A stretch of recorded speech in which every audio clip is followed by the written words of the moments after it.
So let's go back to 2003, January to be precise.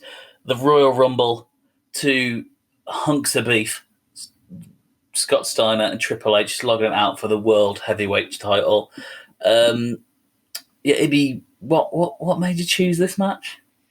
Well, so it's one of those matches that is pretty much infamous in wrestling circles. So just to give you a bit of context, it's widely considered as amongst one of the worst in history.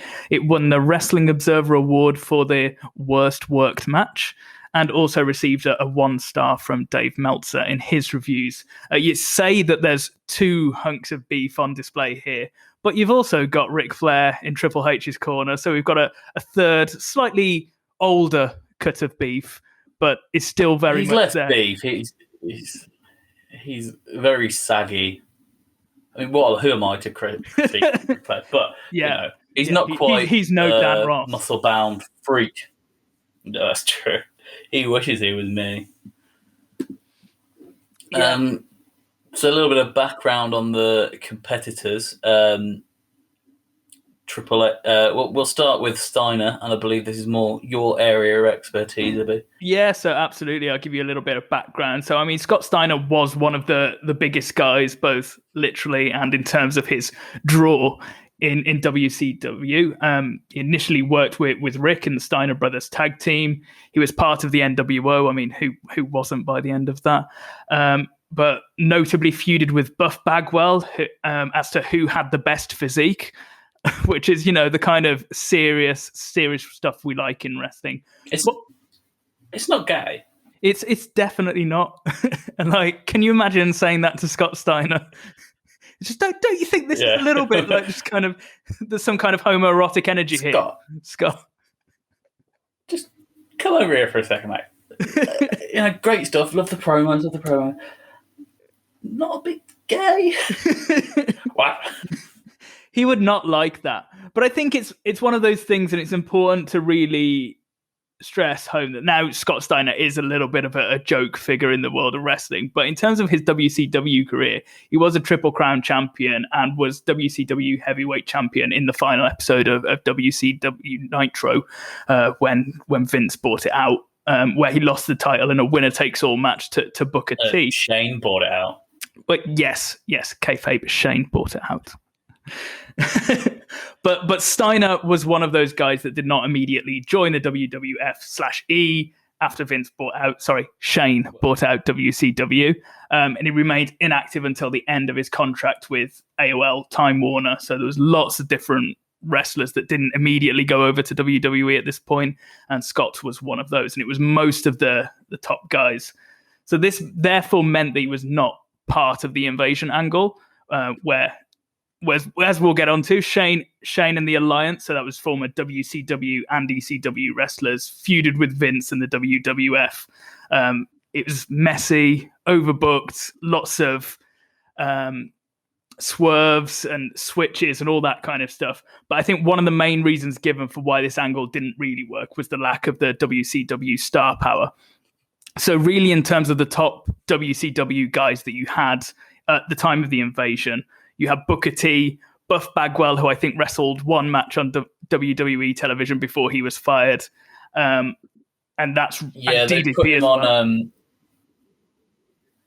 They did an episode of SmackDown that I think they called Thunder, or they made it Nitro in the main event. Buff Bagwell was in the main event. And they watched it and they were just like, yo, this guy is shit. Yeah, so no Judy Bagwell on a pole matches.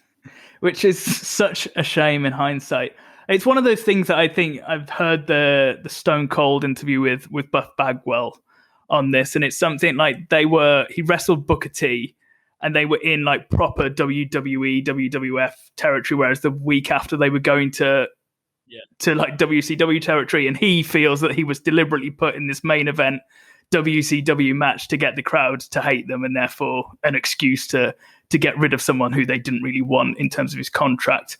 So, as we're saying, the lack of WCW star power was evident. So there was, as part of the invasion, there was no Steiner, there was no Sting, there was no Goldberg, no NWO, there was no Rey Mysterio. All of these guys that, you come to see as the big talent from WCW at this point, they weren't part of that angle, which is one of the reasons. Right. Exactly. What a legend. There's a name I haven't heard for a long time. Disco Inferno. So he was one of the ones that they had the option they could have signed at this point, but WWF did not want to. Disco Inferno. He's someone who seems like a really nice guy as well, but yeah, I can't. Well, I say I couldn't imagine that working in WWE. You can imagine them giving it a go as him dancing all the time, and that's very much a gimmick that they will always go back to. So then Steiner begins to appear on WWE programming in October 2002 as a free agent and is courted by both Bischoff's Raw and Stephanie McMahon's SmackDown brand. So I think Steiner makes out with Stephanie in the ring. There's a lot of innuendo and flirting as Stephanie tries to seduce him into joining SmackDown. But he begins to favor Raw essentially because Steph doesn't have sex with him, which is and he's a face. He's a good guy. Again, he's the face of the piece. This is the second week in a row where the men and women's, just the use of sex is very problematic in terms of what they do. So then it comes to Steiner's debut. Steiner's debut, just say, was at the Madison Square Garden for Survivor Series when he beat up Christopher Nowinski and Matt Hardy. And you heard him audibly shout, "Give me a fucking mic." Well, that was the first thing he said on his return. What more could you possibly want? And then so this goes on for a couple of months where we don't really know who Steiner's going to be signing to. Triple H regains the World Heavyweight Championship at Armageddon from Shawn Michaels. And then the night after on Raw, they have a Triple H appreciation night, which is interrupted by Scott Steiner. This is put together by Eric Bischoff and his chief of staff, Val Venus. Val Venus. Was he Sean Morley yet, or was he still... He's still going by Val Venus? I think he was Val Venus at this point. It had just finished the big Valbowski kind of run that he had as well. So I think this was it. He finished that, got injured, and then was brought back by Bischoff in this role, as far as I know. That's one of the things I just completely forgot happened. Val Venus was this heel authority figure. Yeah, absolutely. So at this point, you then have Steiner coming out. He still hasn't signed the contract with Raw, and he demands a world title shot in order to sign the contract. Then it descends into trash talking between Steiner and Triple H. So Steiner comes out with, "You say you're the game, I say you're the game with no boss," which kind of makes sense when you hear the words game and boss and think, oh, like the boss on a game, right? It makes sense. And then you read it back and you're like, what a game with no boss? That's what? Does it mean he's easy to complete? I don't get what he's saying there. And then something that, you already start to see this Steiner's promos just going incoherent and babble, because he also comes out with, "You say I'm a big fish in a small pond. Well, unless you're saying the world is a small pond, I don't know what the hell you're talking about. So suck on that, Triple H." And then it descends into, "Well, you'll never have arms as large as mine," which is something that comes up again and again. Is Scott Steiner is obsessed with the size of his arms, which they're very impressive. They are very big arms. They are very big arms. So then the match on that Triple H appreciation night is agreed that there will be a title match at the Royal Rumble. In between this, as part of the program, there's lots of different shows of strengths between the two. So there's an arm wrestling match, a bench press contest, and a pose down contest, just to see who has the best physique. Again, it's definitely not gay. So that's really the run for Scott Steiner in the lead up to this match. Did you want to speak about from the Triple H point of view in the lead up to this? I like how you're in our world. You're the Scott Steiner representative, and I'm the Triple H representative. I'll very much take that, to be honest with you. Well, actually, I'm about to say some stuff about him, which I would not want to align myself with Triple H. But yeah, the pose down was just odd. I remember thinking at the time, like, they only ever did stuff like that with the divas, as if, for some sort of titillation. So I was like, are they trying to turn the women on? Like, I don't get what this is about. And then they also, before he got into a feud with Triple H, is when he had his debate with Harvard graduate Christopher Nowinski about America's involvement in the Iraq War. Of all the people that you really want to be Yeah. involved in a discussion of American geopolitics, Scott Steiner. But their thing was like saying, they were obviously supporting the war. Vince is he's a Republican. He's funded Trump. But they're like, the person we want representing our views is Scott Steiner. The person we want representing this stupid view that we shouldn't go to war is someone who went to Harvard. And he's like, terrorists drew first blood at 9/11, and we're gonna win. Like, great. Now, speaking of terror, we were back onto my original point. We're in the midst of Triple H's reign of terror at this point. A period of wrestling that is not looked back on fondly by wrestling fans. This is kind of really the start of the reign of terror and some of the biggest moments of it. So he turned heel in September 2002. Steiner turns up in November 2002. So he come back to sort of briefly make DX with the return Shawn Michaels. He then attacked him. They had this big feud. Brock Lesnar became the Undisputed Champion, so the Undisputed Champion on both brands at this point, and then they just decided, nah. So Brock became exclusive to SmackDown. Raw needed a world champion, so they brought out the big gold belt, the nicest looking belt in wrestling, and Eric Bischoff just literally gave it to Triple H. So what a way to win a title. So the person really getting over at this time was RVD, Rob Van Dam. He'd always been popular, but he was kind of making that switch from the finger pointy man. He was making that switch from top of the mid card to getting into the main event scene, and everyone wanted him to beat Triple H, and it was I think it was a real big moment to make that big face of the early 2000s. So of course Triple H won. There's a big thing of what they did a documentary about the ruthless aggression era, and they said Rock and Austin left, so it was up to Triple H and Taker to carry the banner, and then we needed to make some new stars. And it's like, well, you wouldn't have needed to make that many new stars because there were big names there. You just kept having Triple H beat them. So RVD was one. Another one was Kane. So Kane was massively over at this point. He'd been a big name during the Attitude Era, but he was starting to become like Kane could be a main eventer and a main event face, which I think no one ever saw coming. He lost a lot of matches to Triple H for the world title, and they also thought, we've got this guy, big dude, like scary gimmick. He's people think it's quite cool now. People are getting really into Kane. What can we do for this big face? Well, we can say he raped a dead body. That'll get him over. Kane got forced the Katie Vick storyline upon him, infamous in wrestling circles, where Triple H alleged that Kane had been driving home his date from the prom. So Kane beforehand had been the guy who'd been burnt to a crisp and been in hiding, and he went to prom, with a cheerleader, Katie Vick. They crashed, and then he apparently had sex with her dead body. And that led to the great moment of Triple H in a funeral parlor banging a mannequin. So he eventually did lose the title to Shawn Michaels, who'd been feuding with for a long time.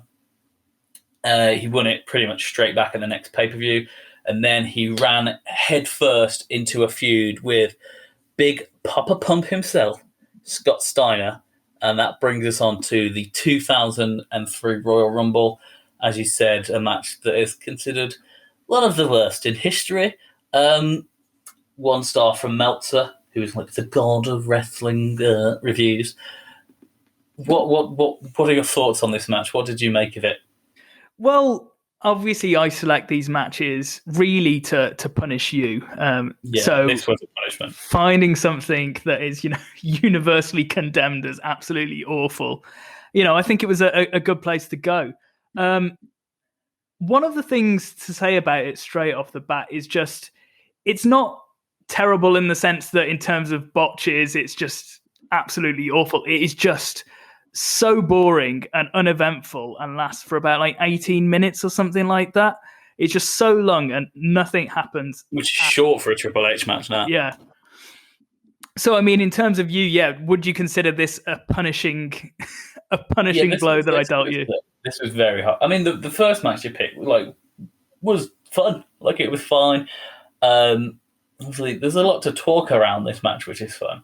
But that 18, 16 minutes of watching that match, that was punishing. It reminded me of, like British wrestling back in the day when you would have Big Daddy and Giant Haystacks, and it's literally just two big men sort of bouncing into each other and bouncing off each other over and over again. And, like, this isn't wrestling. Watching the wrestling now, the wrestlers are a lot smaller. So, like, guys like Billy Gunn, for example, who were sort of seen as normal size back in the day, if you see him again for us now, fucking hell, Billy Gunn is massive. So you're used to the wrestlers sort of being a bit more agile, doing a bit more.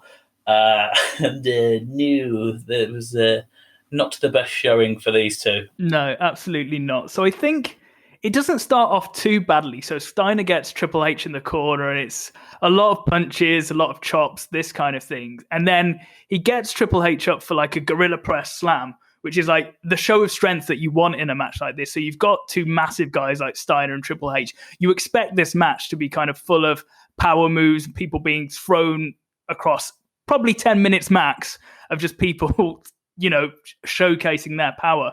You get that one gorilla press, and that's about it for ages. Yeah. And then just punches and chops in and out of the ring. There's a lot of kind of Irish whip into the barricades, into the stairs. I think Steiner cuts his shoulder open early on after being rammed into the stairs, which is always good when they're just like accidental cuts really early on in a match, because then I guess you're just taken out of it. But I think one of the things to speak about as part of this is it's not just Scott Steiner who is, not really doing anything. Triple H is awful in this as well. So I think he gives about 3 neck breakers, and this is after about 5 minutes. Like, Scott Steiner is on top. They're obviously trying to showcase him as powerful. You get the facebuster knee thing that Triple H does to Steiner, and then Steiner gets a pedigree, which he gets straight back up from. Complete no selling of the pedigree. And then really descends into just lots of Ric Flair interfering on the side. Again, more punches, more chops. It's really like, look, this is terrible. Send Rick in. Rick can save this. Yeah, so that's it. And then the one thing that then this match really gets kind of, when you look at the reviews and the contemporary criticism at the time of this match, is the amount of belly-to-belly suplexes and German suplexes and all that as part of it. Now, we were saying before we came onto this podcast, now when you've had, I don't know, like 5 years of Brock Lesnar being part of the main event scene, looking through the prism of that, a match where it's just constant suplexes isn't, it's nothing new. It's not out of the ordinary, no. It's a bit, cause, I mean, the Brock stuff has definitely worn thin now. Like, Suplex City I think is boring. But the first time he did it, which was against Roman at Mania 31, everyone was like, this is unbelievably brilliant. But in 2003, people just weren't ready for it. No, they were not. And I think it comes with that disappointment. Again, like Brock, Steiner was someone that had a really a successful kind of amateur wrestling career before he went into professional wrestling. He's not someone who can't wrestle. He very much can. At this point,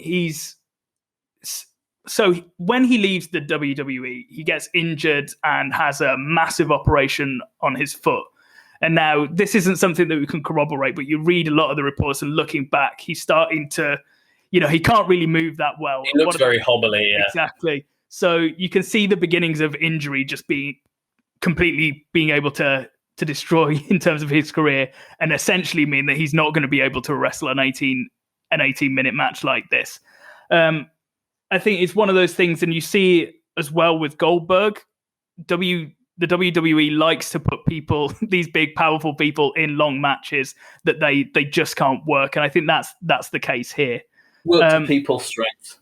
Yeah, exactly. And to go back, what people want to see here is probably a quick match full of lots of big, powerful moves, and we just don't get that at all. This is one of the things where you're trying to think of the key spots in this match and thinking about when moves actually happen, and it's really, really difficult to think of, because the only big spot I really remember is the ending. Yeah. I think the only other thing I would say as part of that is obviously the constant suplexes, but there's a bit where he goes for a double underhook suplex, Steiner on Triple H, and it just falls over. So that's never great. There's a bit where he does a sharpshooter as well and falls over. Yeah. Falls onto Triple H's bum.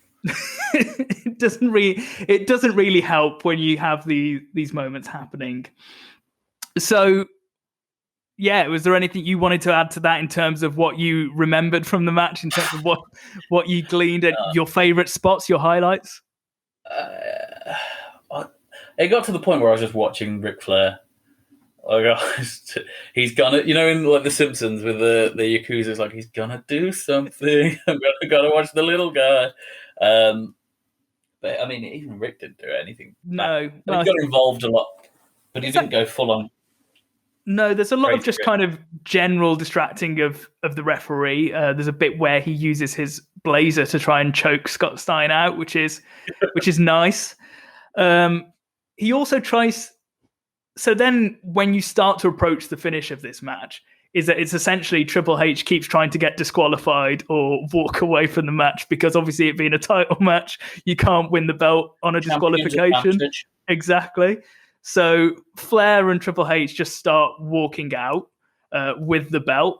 Then he tries to hit Steiner with the belt, but Steiner gets the belt and hits Triple H. So we get a nice little bit of blading and blood from Triple H's forehead, which this something match did not deserve. It did not earn that. It doesn't deserve it, but I'm interested to hear your thoughts just in general about this, because it is something that is, I guess, a little bit of a controversial subject in terms of using blood in wrestling matches, and whether you think it really does benefit the story in any way, or whether you think it's a bit gross like I do. Oh no, there's definitely times when it has benefited. Think of Stone Cold Steve Austin in the sharpshooter against Bret at Mania, with the blood trickling from his face. I think so. Nigel McGuinness, who's a commentator in WWE now, was a big indie wrestler. His career got curtailed because of hepatitis, which he believes he caught from blood spots. So I think with that in mind, you're probably don't blade now. I think it's fair, but I think if people start bleeding, just go with it with the match.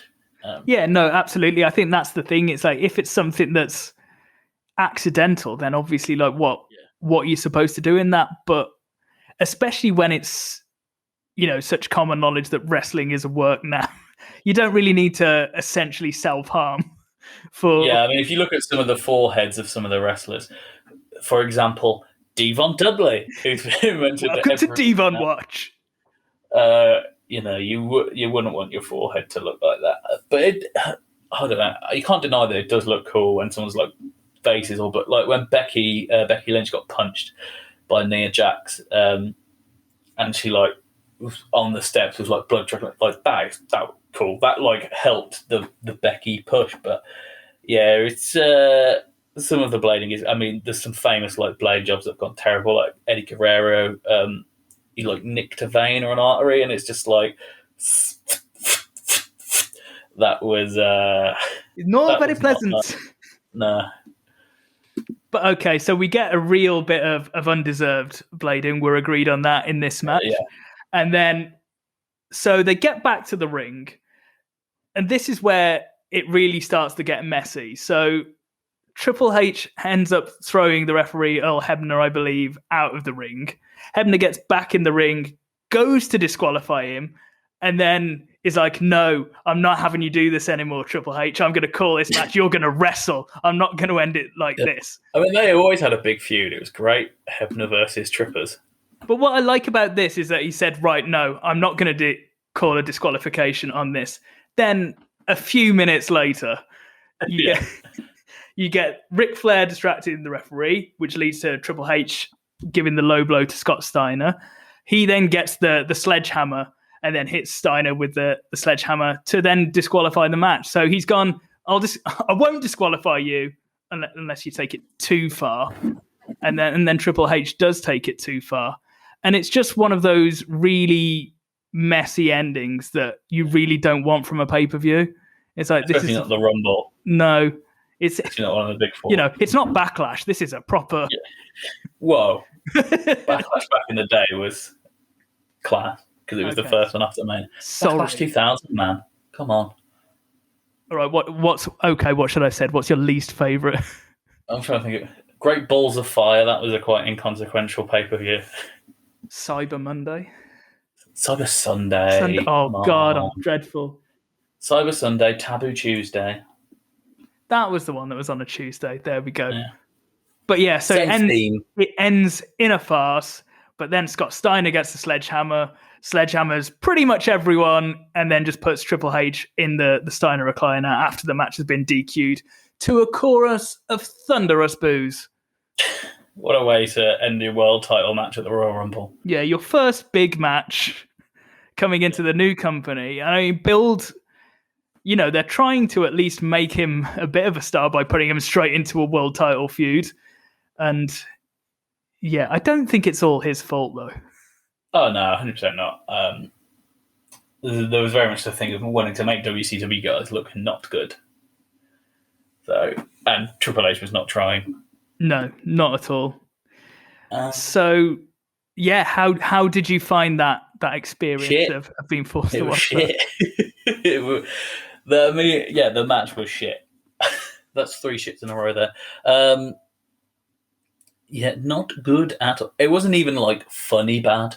Like it was just boring. But the fun part about it is that it has allowed me to explore the career of a very interesting man. So we're going to look into what happens next. I think we're going to I'll focus on one of the competitors now, because I think another one of the competitors deserves his own little section, which we will do after a break. But so yeah, after this, Triple H, they have a rematch at No Way Out. Triple H wins.